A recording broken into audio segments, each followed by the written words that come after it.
Neighbours, everybody needs good neighbours with a little understanding. You can find the perfect blend. Neighbours should be there for one another. That's when good neighbours become good friends.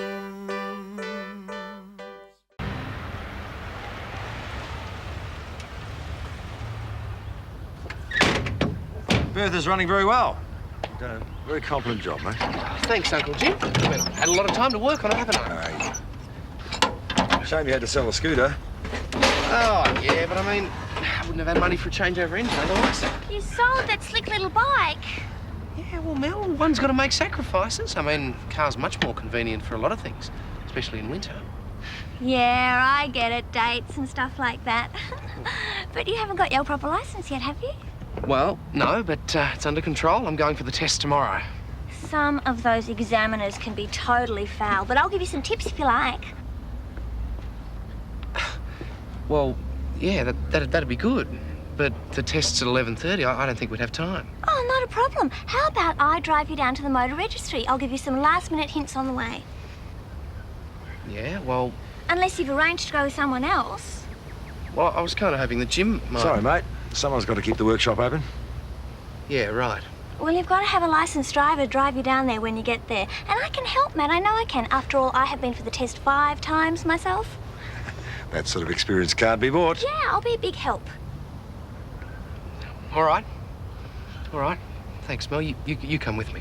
Good. So it won't be a problem you minding the coffee shop in the morning? All in a good cause, isn't it? Oh, most definitely. This joint interview with the Erinsborough News could be the making of my campaign. Or mine. Up she goes. Fireworks.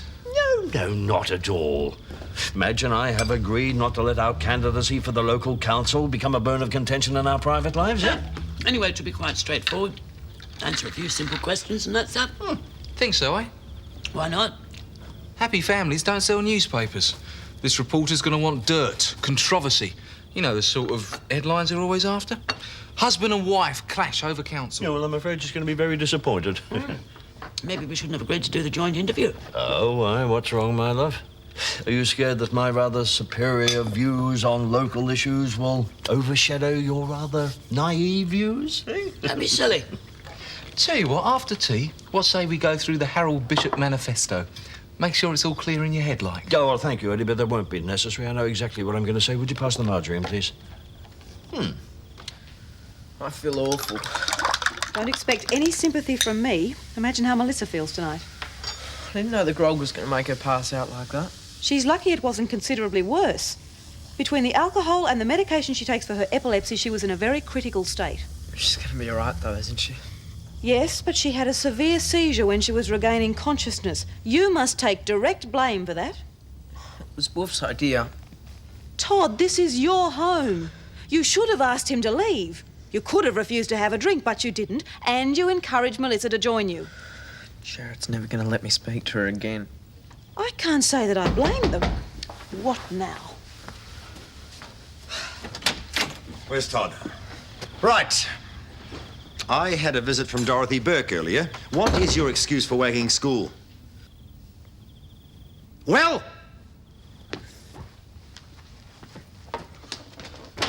What's wrong? Don't tell me he's acting sick. He's not sick, he's hungover. He's what? Todd and a few of his friends came round here this afternoon and they drank every drop of alcohol in the place. And you just stood here and let them, I suppose? Don't be sarcastic. Well, where were you? Why weren't you supervising his activities? I was working. Of course you, of course. Why did I expect any different? Why do you insist on bringing the boy with you if you don't intend to take care of him? It's high time I took a hand in this. Don't. At least not tonight. Look, he's sick and he's feeling very guilty. Please leave the lecture till tomorrow. This can't be allowed to continue. I intend to see it stops.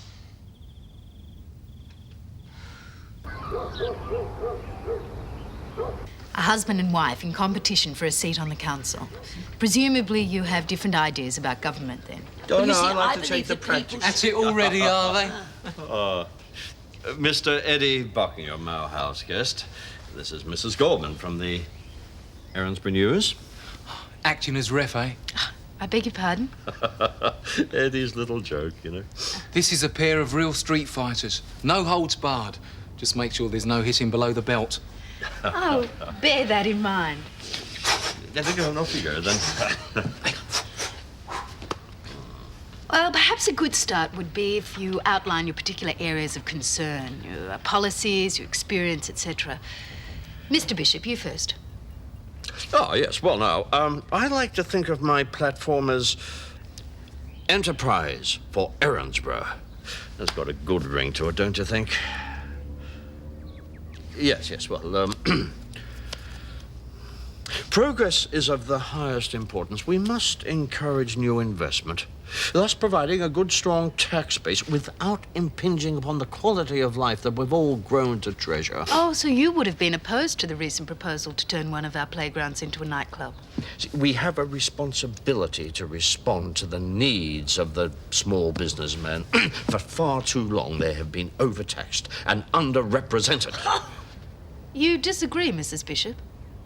If there's anyone underrepresented on the council, it's women. And we know the importance of preserving and maintaining our heritage for our kids. And what are your views on cultural preservation, Mr. Bishop? Yes, Erinsborough has a rich and varied heritage, and it must be preserved at all costs, keeping in mind the needs of the what? Darling, why don't you tell her why you want to tear down the Jack Ramsay Memorial Fountain? No, we mustn't be emotional about this, my love. I mean, after all, at the end of the day, the books must be balanced. What's all that guff supposed to mean? It simply means that one must not confuse sentiment with true historical heritage. A monument to a gambler hardly qualifies. Mayor, councillor, orchardist. An honest pioneer who did a damn sight more for this town than any of your piddling little small businessmen. This election seems to be causing some dissension in your marriage. No. No, not at all. No. We may disagree, of course, but we're far too civilized to fight, aren't we, my dear? Of course we are, love.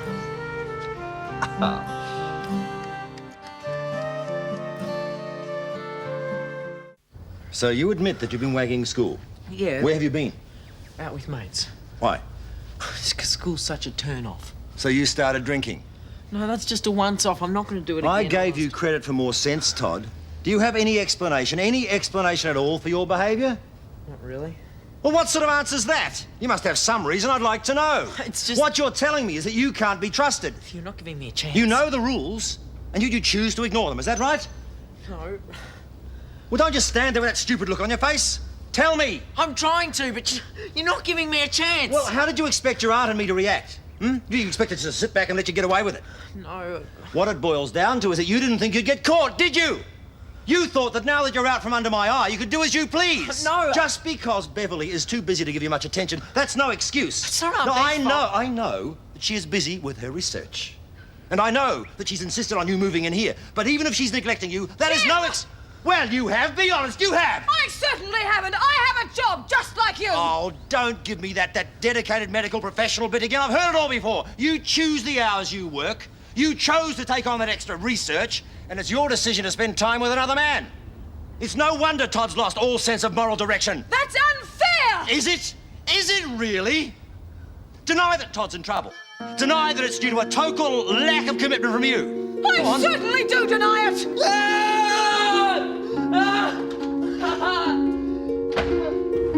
Okay, now turn that way at the next corner. Melanie, the motor registry is straight ahead. Oh, this is a shortcut, Matt, trust me. Look, if we go straight ahead, we end up on High Street, we go through Elliott Park. It's a couple of blocks off the main drag. Matt, you're just totally innocent about these things, aren't you? High Street will be chaos, full of traffic, shopping trolleys, babies in prams, much too difficult for the novice driver. Melanie, I can handle it, all right? Oh, rats, you've just missed that turn-off with all your chat. You're going to have to concentrate more if you want to do this. All right. Which way? Now turn right at the next one. You said left last time. Indicate, Matt. No, Where? not that way, Yes, the other but way. Melanie. Shift down into second. Watch out for the automatic. stop sign, Matt. Indicate. Kate. And what are your views on encouraging new investment in Erinsborough? Well, everybody needs jobs. And I suppose it's the responsibility of the council to encourage industry in the area, but I think we have to be very careful, not go the whole hog, so to speak. Oh, so you'd set criteria. Well, give me some examples. Well, it's only logic, isn't it? I mean, you wouldn't build a dirty, great big oil refinery in the middle of a residential area, would you? Not even if it meant hundreds of jobs. Better facilities. Well, I hadn't thought about it like that. As you can see, my wife is rather politically naive. Basically, I believe that local council boils down to a matter of common sense. Now, that may be naive, Harold, but we're not trying to run the United Nations here, are we? Taking your own example of an oil refinery, what's your position on pollution control? Oh, well, personally, I believe that the companies that make the mess should clean it up. Idealistic, but hardly practical, would you say? Put a sock on it, Harold. What I actually meant, darling, was you stand on your platform and I'll stand on mine. Any more questions? No, thank you. I think I've got more than enough. Now, don't forget to mention enterprise for Erinsborough. I think your readers will find that most interesting. I think they'll be fascinated with the battle royal that's brewing in the Bishop household. Oh, come on, it's hardly that. If you're this polarized now, it'll be amazing if your marriage survives the weeks leading up to the election. Bye.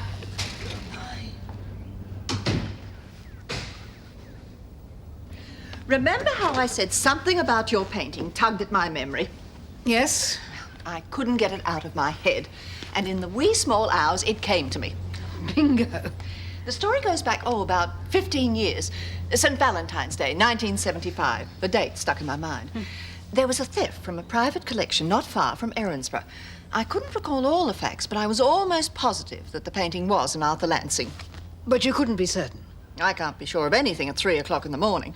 So, first thing today, I went down to the library and went through the newspaper files. The stolen work was indeed an Arthur Lansing. It was never recovered. Now, look at the description, see? It can't be other than your painting. Well, it seems that you're right. Thank you for solving the mystery for me. Oh, luck and the instincts of an intrepid explorer. Still, it's rather sad for you. I mean, having found such a lovely work, only to have to give it up again. Well, it may not come to that. I mean, it's been missing for 15 years. Surely it was insured. The owner must have received compensation long ago. A good point. I wonder what they do in cases like that. The owner may no longer be alive. Still, someone would have inherited. Not if whoever it was had no family. The painting would have reverted to the insurance company. Yes, and be locked away in a musty old vault. Oh, dear, it seems such a shame. No one able to enjoy its beauty. The fact of the matter is, Helen, you simply don't want to part with it.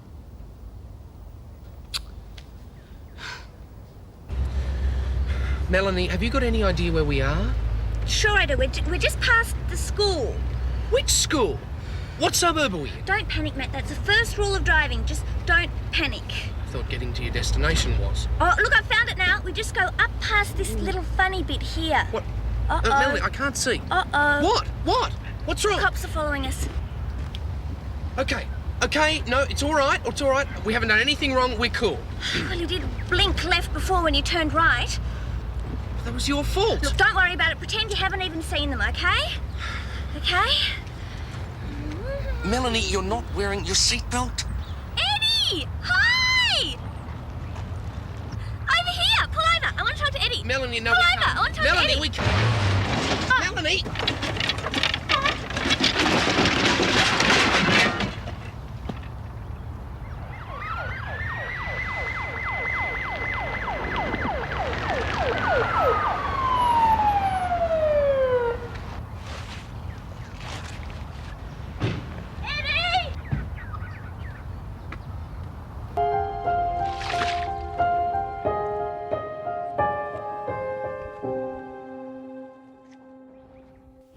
Todd here?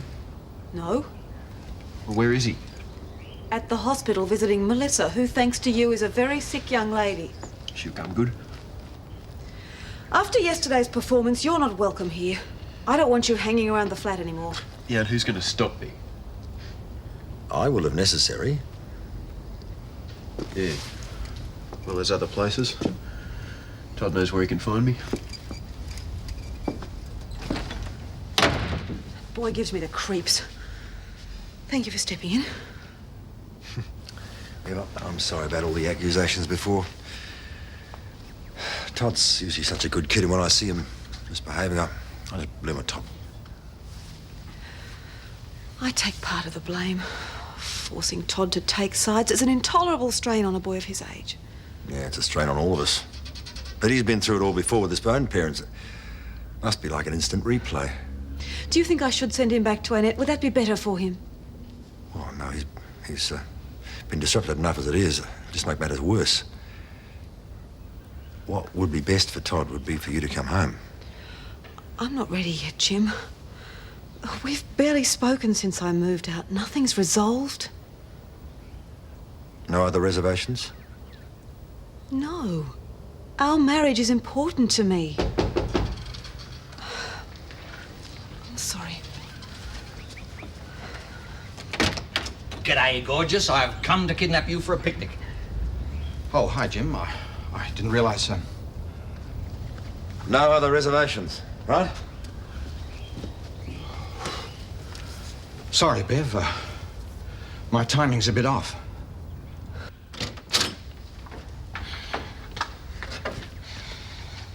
Well, don't be mad at me, Matt. Practically everybody fails the first time. How about I make you some lunch? I know, steak and mushrooms. No, I don't think we've got any mushrooms. Well, how about roast pork or peanut butter sandwiches? Please talk to me, Matt. I know it was my fault. So go ahead.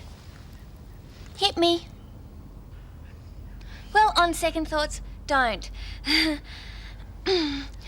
You see, I just got the tiniest little bit confused with the street directory, that's all. I mean, it wasn't my fault that the police were following us. That could have happened to anyone. And the breath test was negative. And you only got a warning, not a ticket. I mean, how was I supposed to know that Eddie was going to be on that corner? I mean, that was just a coincidence. And he didn't get hurt.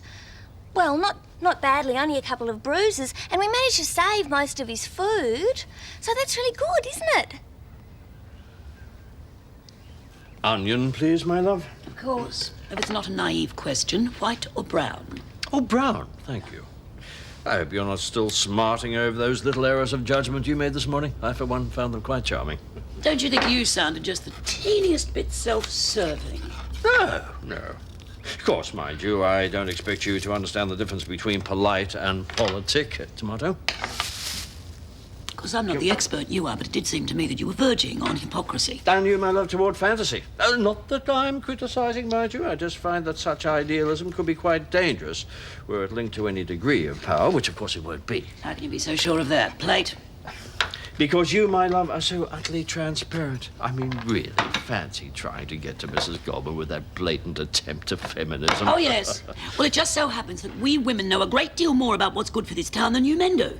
And if you're any example, absolutely no idea of how to implement it. Now, I've already said a woman's place is in the home. Don't you tell me where a woman's place is, you vote-snatching sexist... Madge! Oh, so much for not fighting over the elections, We're not fighting. Yes, and it's absolutely nothing to do with you. Here, enjoy your lunch. Maybe we should have gone down to the lake. A little bit of fresh air and sunshine would brighten you up. Oh, I couldn't go without Todd. I've left him too much to his own devices lately. Oh, don't blame yourself, Bev. Todd will settle down once he's adjusted to the changes in your life. Jim blames me. Ah, that's what I walked in on earlier, is it? A discussion about Todd's behaviour. And our future. And did you come to any conclusions? I thought I knew Jim when I married him. He was warm and loving, strong. Oh, he had opinions and he could be maddeningly stubborn at times. But he wasn't closed. He wasn't authoritarian and jealous. I thought he respected me and my career. Admired me for the person I am, but that's just gone. I don't know what happened. I doubt we'll ever get it back. The marriage is just finished.